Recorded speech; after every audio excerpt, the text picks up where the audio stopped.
All right, so here's some recordings I'm gonna do, and it's gonna talk about something I just saw on Sir P's channel.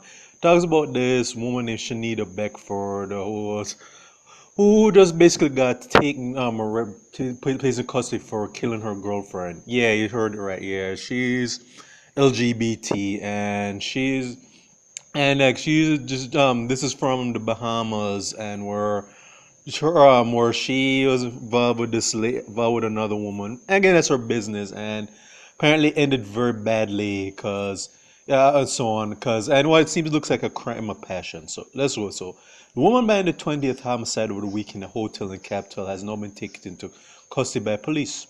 Shaneda Beckford, aka Star, a Jamaican national who stabbed her lesbian lover at the Mayfair Hotel over the weekend, was on the run for a week. All right, and the female victim died in the hospital after the incident. That's messed up.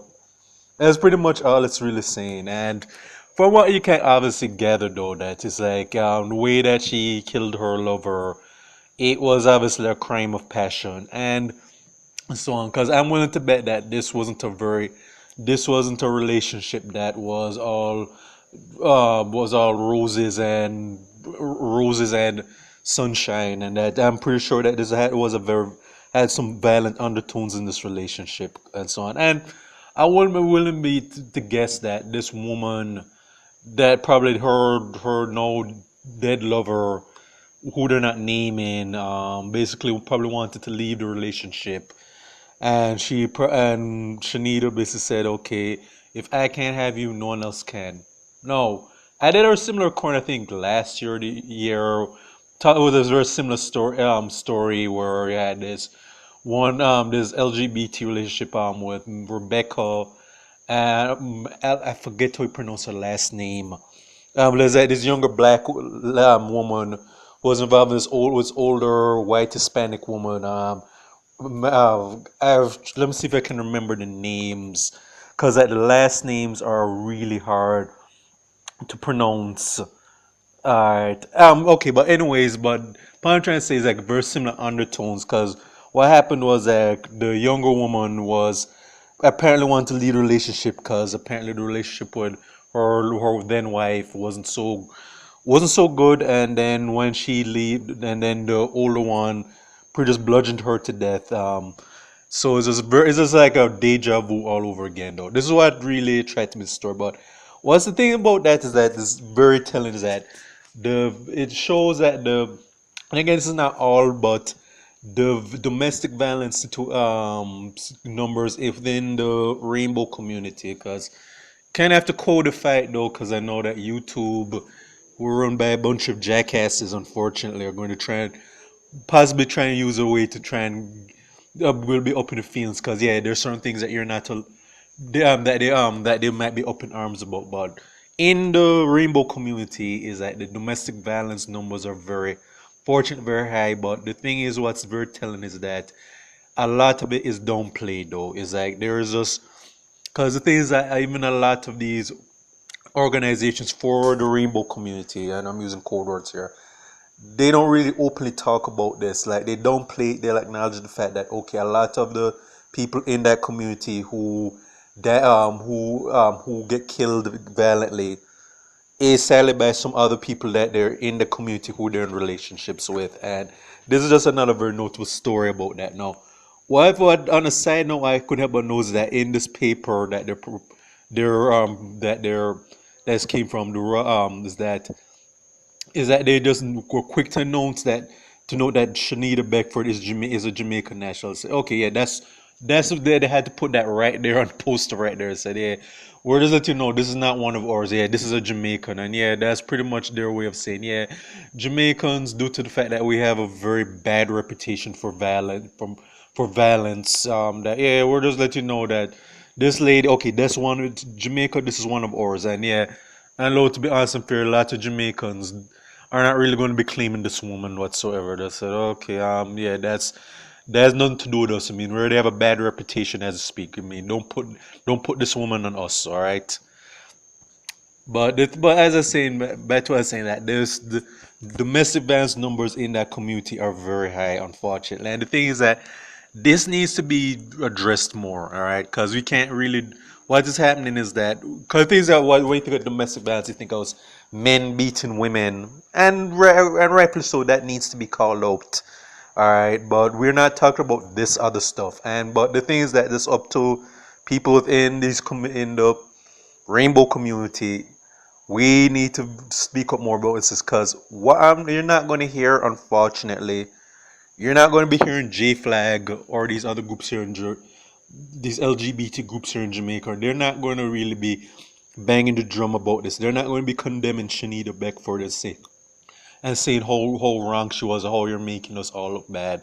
Yeah, there probably is going to be out of sight, out of mind when they, if they hear about the stories. That's going to say, yeah, nothing to see here. Moving on. All right. But the thing is, though, especially with with like say the lesbian relationships that are violent, that's really talked about because Politics Watch did a better job than I ever could.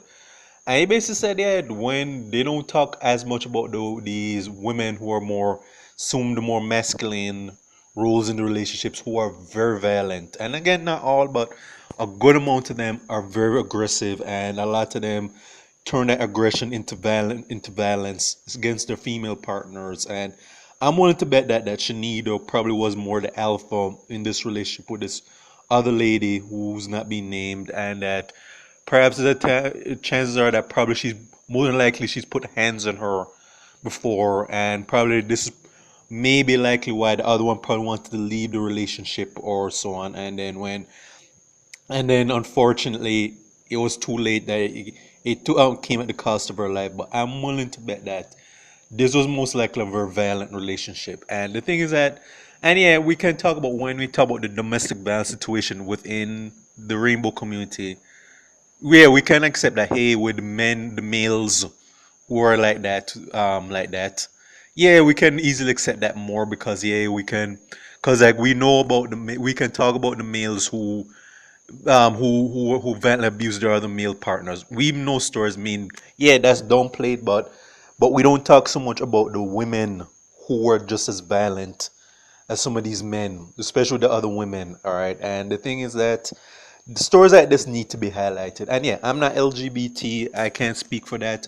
I'm looking in through the window, but again, these are things that we all need to address. Us. I believe that everything that when it comes to situations like this, because you remember something, yeah, whether or not you agree with that lifestyle, I mean, it's your business, because chances are you might have some people you know who may be LGBT. All right, there and yeah, with Jamaicans, yeah, we may openly condemn that lifestyle. But there are people who are in Jamaica who are LGBT, and whether or not you want to admit that, and many of them, unfortunately, go through the stuff. They have these very violent and abusive partners, whether they're male or female. But with the females, again, we need to talk about this more because remember, a lot of many of the female LGBT are just as violent as the men. And the thing is that this story is kind of is a good highlight of that, though, is that we need to kind of acknowledge this and so on. Because I'm willing to bet, as I said, that this was probably a very violent relationship. She's probably hemmed up or slapped up her female partner more than once, and then female partner probably got tired of it and just wanted to leave, and then she said, "Okay, I'm not going to. If I can't have you, no one else can." And like I said, we talk about the men who are violent and abusive with their women, but we need to talk about stuff like this too, because abuse is abuse no matter what. And again, and so on. And again, not to criticize people in the Green Book community, but again, this has to be openly talked about because again, I'm not expecting J Flag or any of these other groups to say anything about this story. Like they're just going to say, okay, yeah, okay, that's terrible, that's bad. We're just going to move on from this right now. Okay, yeah, that's not the attitude you want to have. That's just my personal consensus. But the things I said, Politics Watch, if you've seen this video about this, he's done a much better job than I ever could. But this is something that needs to be taught. That you can't. We need to address this stuff. All right. So that's pretty much all I want to say. So stay to Jamaica and the Caribbean. Check out my YouTube pages. Miles Gustin Farron, Miles Productions, Real Thoughts and Miles. All right.